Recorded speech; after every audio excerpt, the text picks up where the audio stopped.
Abençoe a presença de vocês. Nos seja permitido, pelo Pai Maior, que os Espíritos bondosos possam nos auxiliar e nos trazer aquilo que viemos buscar. Eu gostaria de, em primeiro lugar, eu também, muito linda a voz, e a letra está muito bonita, viu? Nós vamos falar hoje sobre empatia. Esse termo, empatia, nós vamos trabalhar essa empatia dentro do conceito do Espiritismo.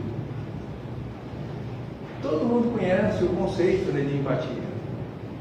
E a gente precisa tanto de empatia, não é? Todo mundo está me ouvindo bem aí? Empatia é a capacidade de se colocar no lugar de outra pessoa, percebendo e anotando as suas emoções e os seus sentimentos. Quando a gente faz empatia, a gente estabelece uma ponte com o outro que nos permite uma conexão maior, que nos permite, de certa forma, entender o que se passa com o outro. Porque, na maioria das vezes, nós não conseguimos captar o sofrimento do outro, ou a emoção que toma conta de nós, num determinado momento, diante de um determinado fato. Se a gente consegue essa empatia, a gente abre caminho para o entendimento e possivelmente a gente pode estabelecer uma relação de mais harmonia e de mais paz. E de certa forma ajudando o outro a entender e sair daquela situação. Porque empatia trabalha um momento onde a raiva toma conta do outro. A revolta, o constrangimento, isso produz uma sensação extremamente desconfortante que muitas vezes a gente não cabe dentro do nosso próprio papel e extrapola e acaba machucando as pessoas. Então, empatia é isso, é a capacidade que a gente tem de olhar para o outro e entender que ele está passando por um momento delicado. E isso é muito bom porque é uma coisa que vai nos ajudar muito do ponto de vista nas nossas relações sociais.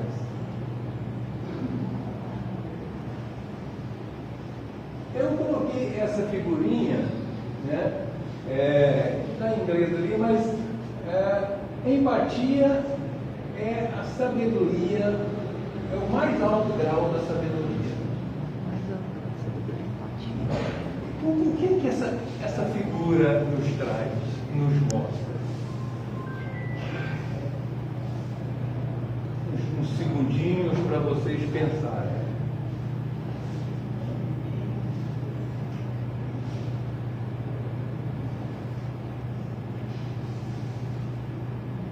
Eu fiz a minha interpretação, tá certo?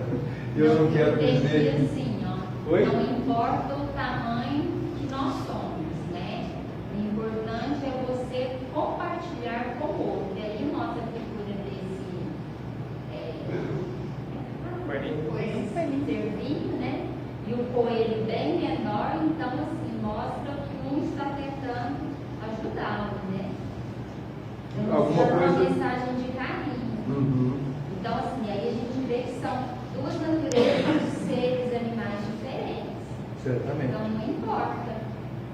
Isso Então, mesmo. nós podemos ter a simpatia com o próximo, com o nosso irmão ser humano, assim também como com os animais. Exatamente. Ela foi onde eu também pensei, certo? Porque a gente fica imaginando que a raiva ou essa capacidade de destruição seja coisa dos fortes, não é isso? Que tenha poder, que tem força. Mas essa emoção, essa dor interna que sente, todos nós temos. Então eles pegaram os mais, vamos dizer assim, frágeis, né? Animais da floresta, e fizeram uma montagem mostrando que todos nós somos, né, ou estamos possibilitados de sofrer pela raiva, pelo desgosto, pelo constrangimento. E o que é que ele oferece?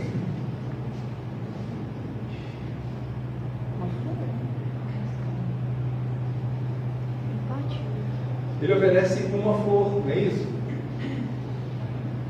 Aí entra uma questão que é super interessante, que é de Freud, na psicanálise, né? Quando o id, né, id, ego, o superego, o id é aquele elemento inconsciente da nossa formação psíquica que não aceita, né, algo que não seja bom para ele. Então, nessa hora, o que está acontecendo com o id, possivelmente, né, da costa, né? Está revoltado, ele está magoado, está ferido, está machucado. O que o coelhinho faz? Pega a flor e entrega para ele. O que é que o coelho está fazendo dentro dessa psicanálise? Ele é o ego trabalhando as relações. E quando o ego trabalha as relações, ele também automaticamente trabalha o superego. Porque ele passa a dar limite no superego. Vocês conhecem um pouquinho de psicologia? Eu estou vendo que você é psicólogo? Não. Mas, eu sou da psicologia. Como a gente tem que lidar com diversos tipos de seres humanos, né? Eu acho que a figura mostra bem isso, que nós somos todos diferentes. Sem dúvida. E a nossa missão ali, na verdade, é tentar entender o outro, né? E não deixar também, às vezes, que o outro ultrapasse o nosso limite, mas mostrando sempre. Eu também eu te entendo, mas vamos chegar numa acordo, né? Vamos parar por aqui, vamos deixar a coisa caminhar. Eu acho que a empatia também é uma maneira que a gente consegue colocar um certo limite, né, em algumas desavenças, algumas dificuldades que a gente tem no encontro com o outro. Né? Não precisa nem ser uma pessoa estranha, às vezes dentro da própria família, dentro de casa, né, um assunto delicado, uma coisa que a gente diz que incomoda quando a gente nem percebe. Exatamente. E a gente tem que tentar contornar isso. Ok. E aí, né, dentro desse contexto, o Espiritismo também olha isso de certa forma parecida com isso. Porque a flor, quando você oferece a flor, você oferece um símbolo de beleza, né, que é muito passageiro, mas que é extremamente, vamos dizer assim, sedutor do ponto de vista conquistar a simpatia. Então, com essa simpatia, ele passa essa flor para o outro, e o outro, né, percebe que quando ele me dá essa flor, ele está abrindo mão da verdade dele para trabalhar comigo uma possibilidade de entendimento. O Espiritismo é muito isso. Ele busca constantemente a possibilidade do entendimento. Por quê? Porque nós viemos aqui para fazer um trabalho de equacionamento dos problemas e dos nossos erros passados.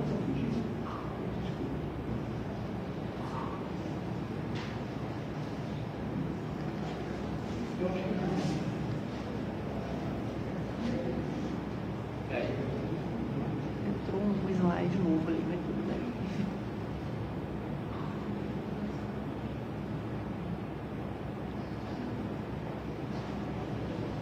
Então, quando se trabalha dessa forma, acaba tendo um entendimento interno dessas três figuras, onde o id se torna satisfeito, o ego fica mais fortalecido e o superego entra com uma nova dimensão das possibilidades de julgamento que ele sempre faz quando a gente tem alguma atuação na vida. O superego é um grande juiz. É a lei. Hein? O superego é a lei.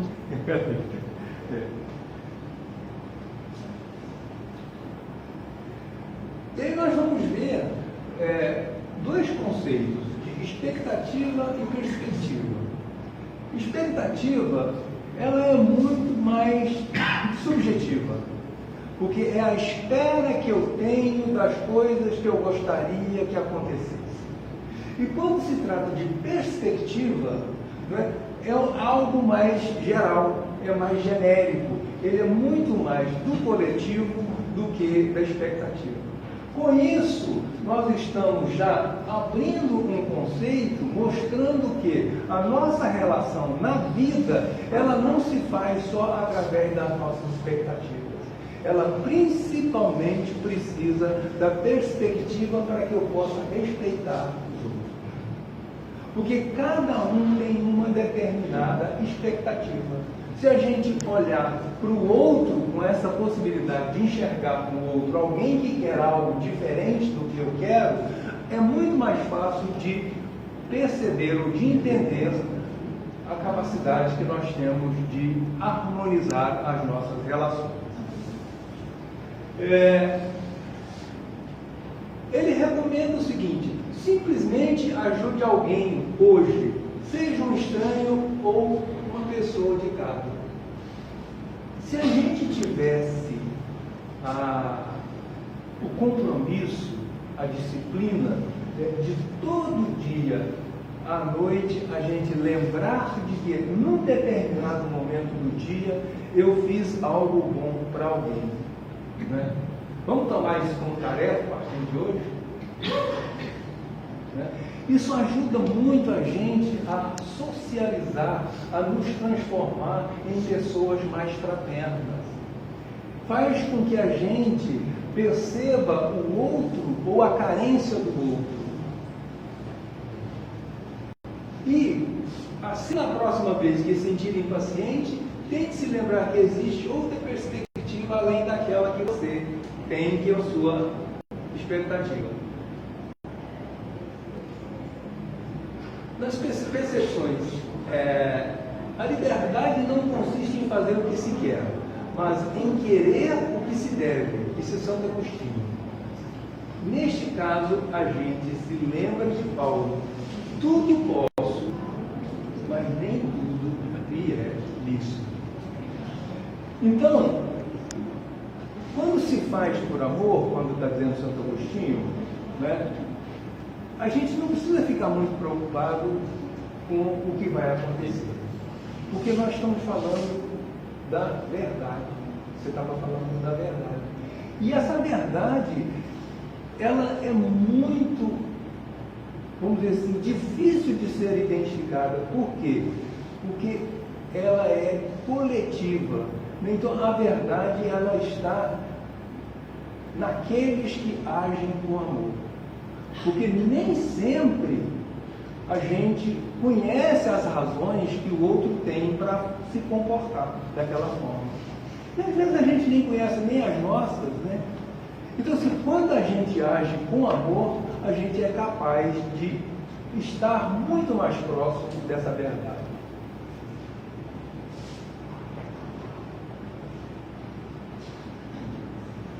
Não tem um caminho sem dor.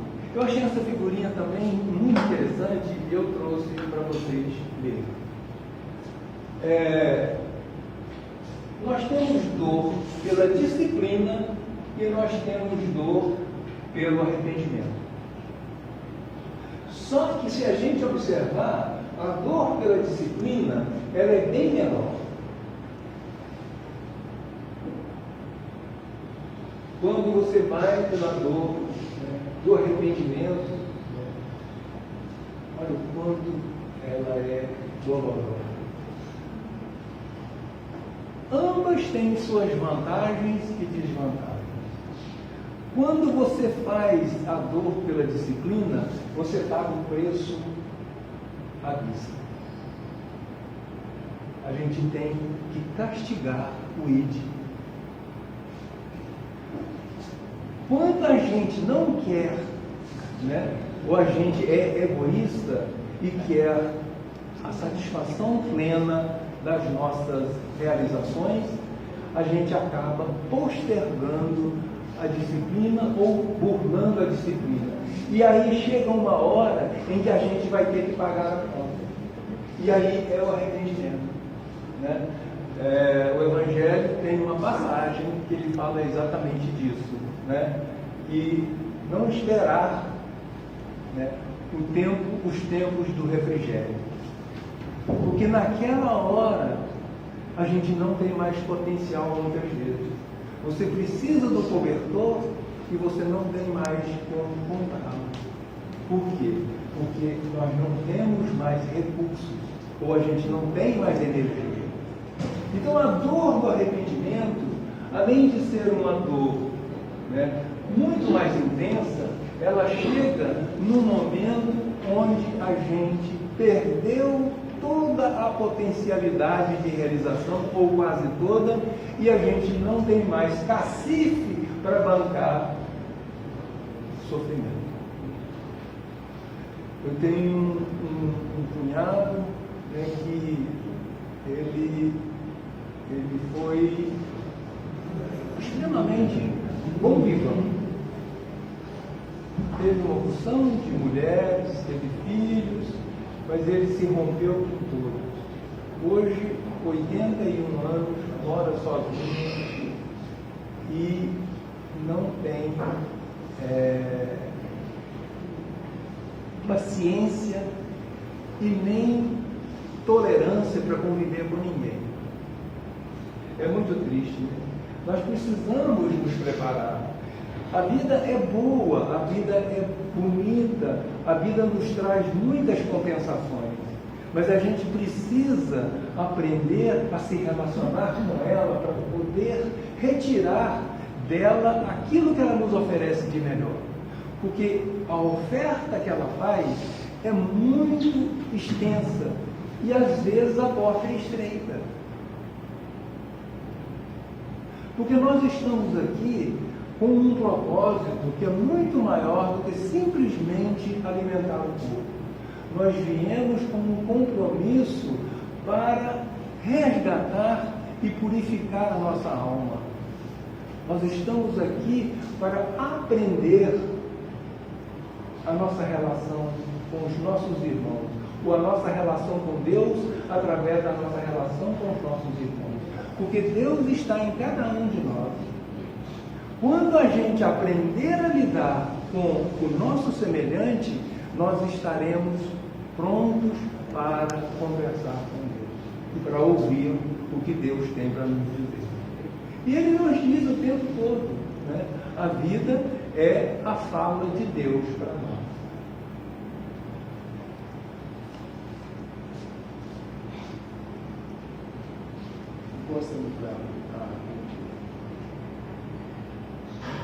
Aí nós vamos entrar na escolha. Porque nós viemos aqui, né? Nós começamos falando de empatia, nós estamos falando de dores, nós falamos de possibilidades, de relações, mas a gente faz escolha constantemente. E escolha é a coisa mais difícil que tem para ser feita, porque nós somos livres, nós temos o livre-arbítrio.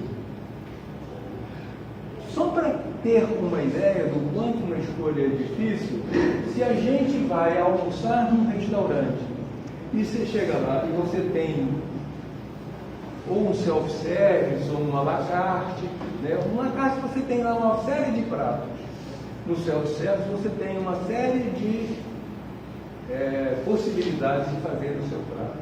E nós vamos fazer as escolhas. Uma vez feita a escolha, você não tem mais a possibilidade de experimentar os outros sabores.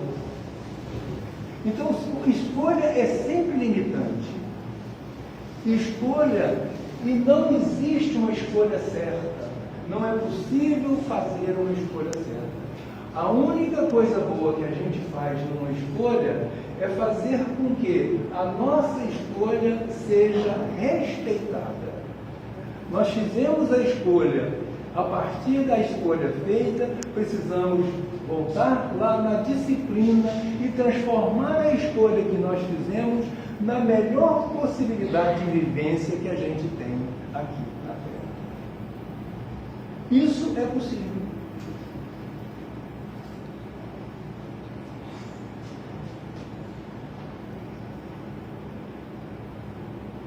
Porque não temos certeza disso. Para a gente conhecer a melhor escolha, precisava que a gente conhecesse o futuro. E a gente não conhece. Então não tem certeza nenhuma.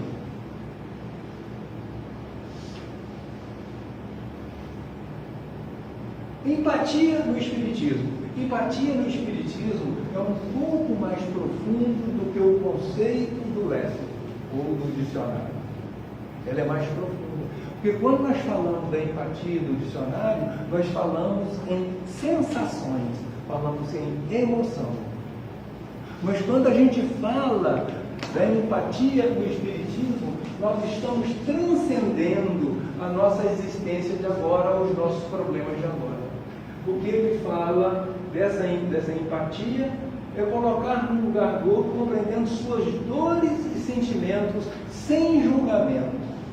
E essas dores e sentimentos, elas não são muitas vezes produzidas por agora, ou por esses fatos de hoje. Muitas vezes as nossas dores e as nossas feridas estão em nossos corações, ou em nossos sentimentos, ou no nosso psiquismo, por séculos.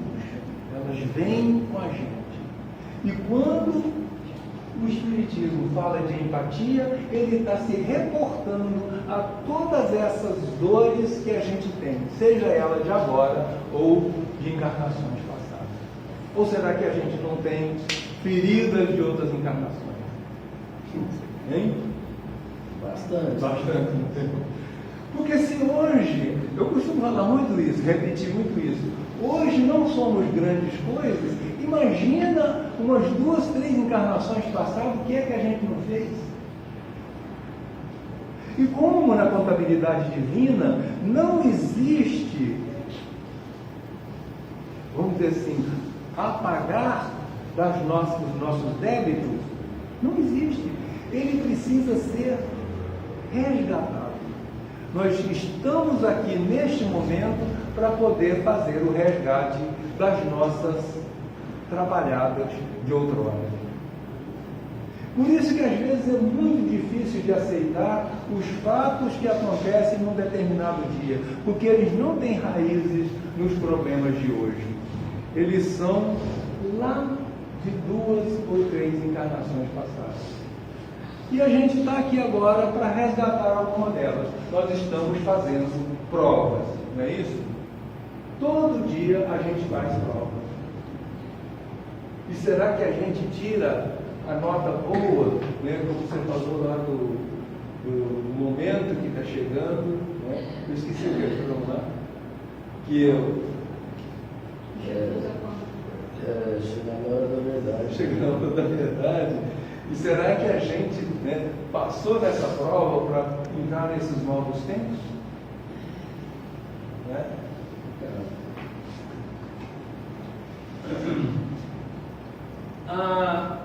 Ele é uma ferramenta essencial para o desenvolvimento moral e evolução espiritual. É aqui que nós vamos entrar hoje um pouquinho mais no profundo nessa questão da nossa evolução espiritual. Ela é vista como a vivência do amor fraterno, promovendo tolerância, compaixão, caridade, tendo Jesus como modelo maior de acolhimento. Então aqui nós vamos entrar agora nessa possibilidade de elevação espiritual, que é o propósito do nosso espírito agora. Encarnamos para isso. E esse processo, ele é lento, ele é devagar, porque nós percebemos, né, que apesar de tanto aprendizado que a gente faz, apesar de tantas experiências que a gente passa, apesar de tantos fatos bons e tantos fatos ruins, e de tantas vivências e convivências, e aonde a gente apanha, aonde a gente sofre, onde a gente tem dores, tem sofrimento, e a gente pensa, agora eu estou pronto. E acontece algo e você percebe que não está. Eu não estou pronto, gente. Eu não estou pronto. Eu apanho todos os dias. Mas é todos os dias mesmo.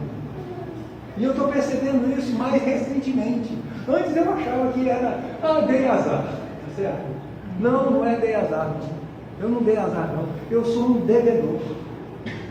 Um devedor, e muitas vezes, eu penso até que quanto mais, porque eu apanho e não aprendo. Mas a luz vai chegando aos poucos. Deus não ilumina a nossa vivência com uma luz muito intensa, porque senão a gente não conseguiria enxergar, nós talvez nos tornasse cegos diante de tanta informação bondosa e diante de tanta possibilidade que a gente tem, e de repente isso seria uma espécie de pancada muito forte e pudesse até nos desestimular. Então isso tem que ser devagar. Por isso que ele diz, é lento, não é um processo, né, que acontece rápido. São encarnações e mais encarnações. E as nossas escolhas e a nossa disciplina, trabalhando cada encarnação para fazer com que o nosso propósito anímico ou da alma seja atingido, que é a nossa elevação moral.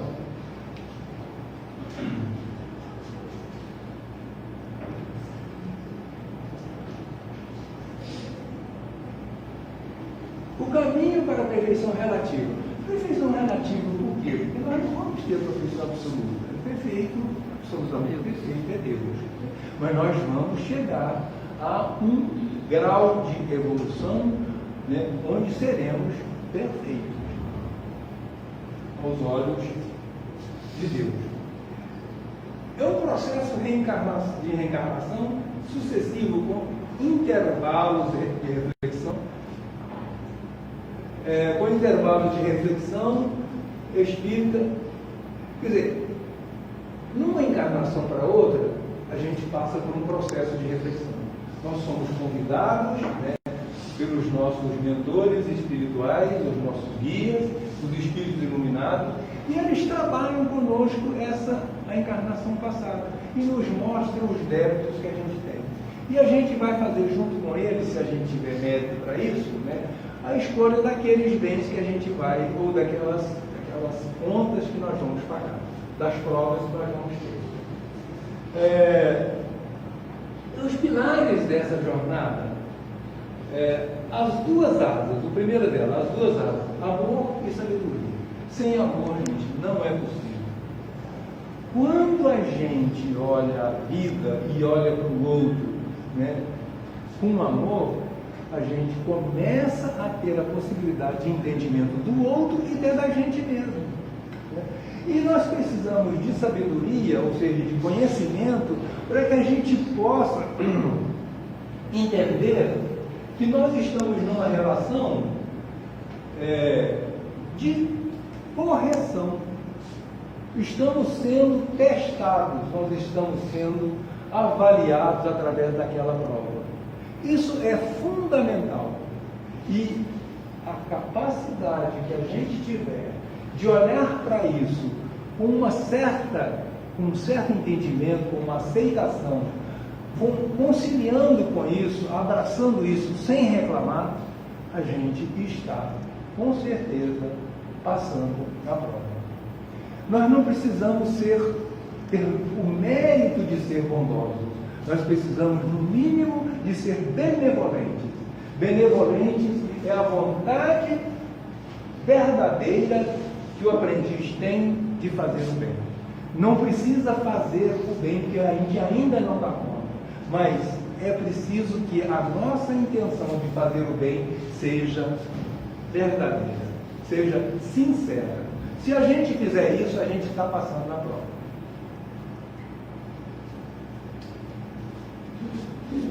Caridade como essência de perfeição. Fora da caridade não há salvação, né? Não tem jeito. Então, na relação nossa de cada dia, não é? Muitas vezes nós precisamos amar aqueles que nos provocam, perdoar aqueles que nos induz à maldade ou que nos impõem a maldade. É preciso que a gente estabeleça com as pessoas com as quais a gente convive, não importa se são parentes, irmãos, amigos, relação de trabalho, importa que ele está perto da gente para trazer algum tipo de desafio para que a gente possa vencer a nossa prova. E caridade é fundamental. Não existe possibilidade de entendimento se a gente abandonar a caridade. Não tem. Ferramenta da evolução, reencarnação, reforma íntima. É o que nós estamos falando, né? E nessa reencarnação, o que é fundamental? A gente desenvolver autoconhecimento. Porque a partir do nosso autoconhecimento, nós podemos estabelecer com o outro uma relação de entendimento maior. Se a gente não se conhece, fica difícil de estabelecer uma relação boa com o outro. Não tem jeito. Santo Agostinho afirmava que a cada noite, quando ele recolhia para dormir, ele sempre perguntava a si mesmo: o que foi que eu fiz para os meus irmãos que eu gostaria que alguém fizesse por mim? Será que alguma coisa do dia eu fiz nesse sentido? Dizem que infalivelmente ele fazia isso. Eu estou lendo Santo Agostinho agora, Confissões de Santo Agostinho. Não sei se alguém aqui leu. Comecei a ler. Não. É um livro bem pesado, mas se tiver tempo, vale a pena. Né? Eu comecei a ler. Começou? Vale a pena. Santo Agostinho foi, com perdão da expressão, né? Mas ele mesmo fala, ele foi mulherengo, foi depravado. Mas chegou uma hora em que ele começou a repensar a vida. E ele teve muita dificuldade. Gente, como ele sofreu esse confronto entre a presença de Deus, que chegou muito forte na vida dele, e abrir mão dos propósitos do corpo, porque ele não queria. Ele pedia a Deus: me dá pelo menos mais um ano de oportunidades para me atingir, para me aproveitar aquilo que eu acho que é bom da vida. Mas ele não teve sossego enquanto ele não fez a redenção completa da sua vida, vamos dizer assim. É lindo o livro, é difícil de ler, mas vale a pena. E o caráter do homem de bem. O caminho da perfeição é por aí. O homem de bem é o homem que pratica a lei de fé, amor, justiça e caridade. Ele pensa respeitando esses parâmetros. Ele é disciplinado, ele é benevolente, ele é dedicado, ele tem boa vontade, ele é acolhedor, ele é cheio de compaixão. Esse é o homem de bem. Um dia a gente chega lá.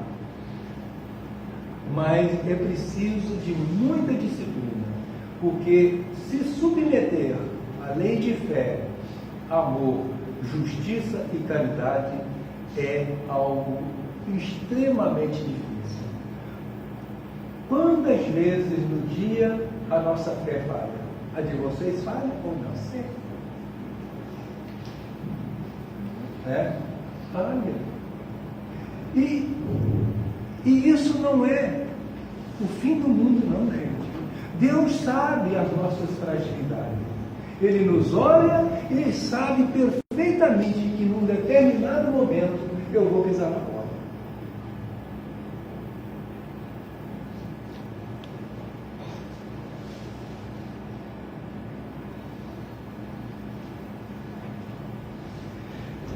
Eu coloquei aqui algumas observações, só para a gente encerrar, né, como um processo. Nós começamos com uma coisa simples da nossa relação, porque empatia é fundamental no espiritismo. Fundamental. Mas é um processo. Onde nós estamos? Encarnados. Nós estamos encarnados num planeta de expiação e prova. Então, gente, não dá para esperar grandes coisas da gente. Nós podemos ter uma vontade incrível, uma disciplina incrível, podemos ter benevolência sincera, mas nós estamos num planeta de expiação e prova. Então vai ser difícil, porque nós temos coisas para pagar, e coisas que não são de agora, coisas que nós estamos devendo há um tempão. E nós temos que pagar, porque na contabilidade divina não tem perdão. Lá a dívida se paga com sofrimento ou você paga com trabalho. E a gente precisa escolher, né, pagar com trabalho, porque com sofrimento é terrível. Eu prefiro muito trabalhar, porque eu trabalhar até morrer, né, que dê serviço para mim, que tenha a possibilidade de estar com vocês, conversando, trocando ideia, porque eu quero aprimorar. E eu quero ajudar, no que for possível, o entendimento dessa disciplina maravilhosa que é o Espiritismo. Ela é fantástica. Se a gente olhar o Espiritismo como ferramenta de explicação ou de esclarecimento dessa quantidade de controvérsias que a gente vive, ela é imprescindível. Então a gente vem para cá com um plano de vida, a gente assinou embaixo. Aí de repente a gente fala assim, ah, meu Deus do céu, quanto sofrimento, eu não aguento mais, né? Eu não pedi isso para mim. Pediu. O pior que pediu. Ou o melhor que pediu, né? Tivemos coragem. Gente, encarar as dívidas é coisa difícil demais, não é? Nossa, dívida é um troço terrível. Pode ser uma dívida monetária, mas ela te traz uma pressão danada, você fica sofrendo em função daquilo. Então a gente quer pagar para se libertar. E aí é hora de a gente estar nesse processo para poder resgatar. E outra coisa que é muito difícil é que nós esquecemos de tudo. A gente reencarna com um compromisso forte de fazer uma série de correções, de fazer uma série de melhorias, mas a gente esquece, apaga tudo, a gente só vem com o projeto. Acabou a bateria.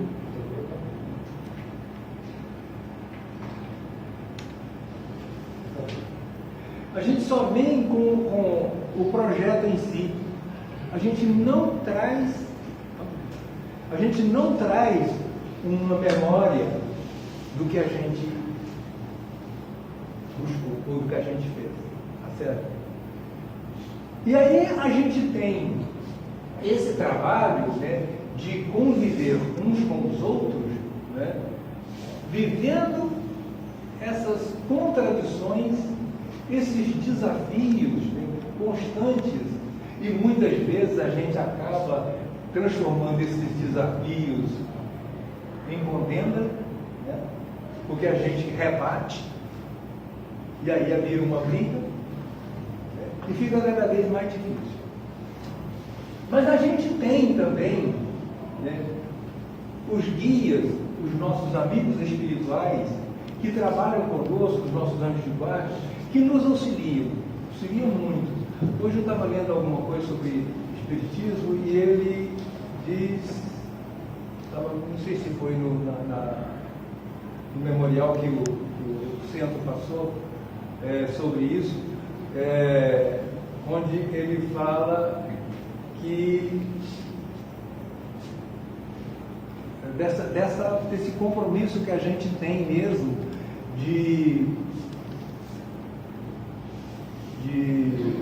resgate né? Mas que a gente esquecendo, e que esses espíritos iluminados, os nossos anjos guarda, eles o tempo todo falando ao nosso ouvido, né?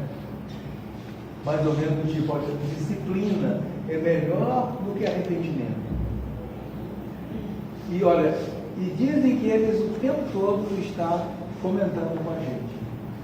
Lembra de quando você sentiu isso, sentiu aquilo? Era um aviso, você fez a escolha errada. Mas assim, dentro desse contexto todo, nós temos algo que é muito bom, que é Deus. Deus é a figura que criou, desenvolveu esse projeto como ele nos fez, nos criou como espírito e nos permite essa evolução. Somos eternos e Deus abriu o caminho quando Ele colocou Jesus Cristo aqui na Terra para informar, para nos colocar diante do amor. Tem uma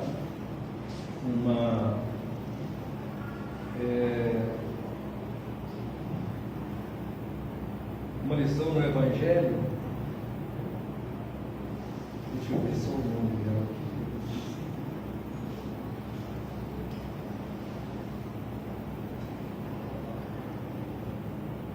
Um espírito protetor, Bordeaux, 1863. E ele fala assim: vinde a mim os pequeninos, porque eu darei alimento. Vinde a mim os ignorantes, porque eu lhes darei a informação, eu lhes fornecerei o conhecimento. Vinde a mim os que são sacrificados, né? Vinde a mim os que estão desgastados, eu tenho a cura. E aí ele mesmo questiona: que remédio é esse que cura e salva todas as pessoas? Aí ele conclui: o amor. E Cristo veio aqui à Terra justamente para trazer a nós a informação de que o amor é o elemento básico para estabelecermos relações salutares uns com os outros. E quando a gente tem uma relação de saúde uns com os outros, nós estamos simultaneamente resgatando os nossos débitos passados. Por quê?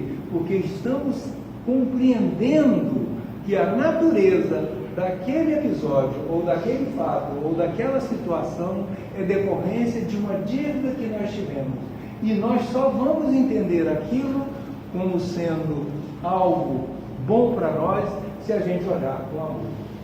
Então, diante de todas as nossas dificuldades que a vida coloca, das nossas relações com família, das nossas relações com o trabalho, das nossas relações com o aprendizado, das nossas relações com o sofrimento que tem nas ruas por aí hoje, né?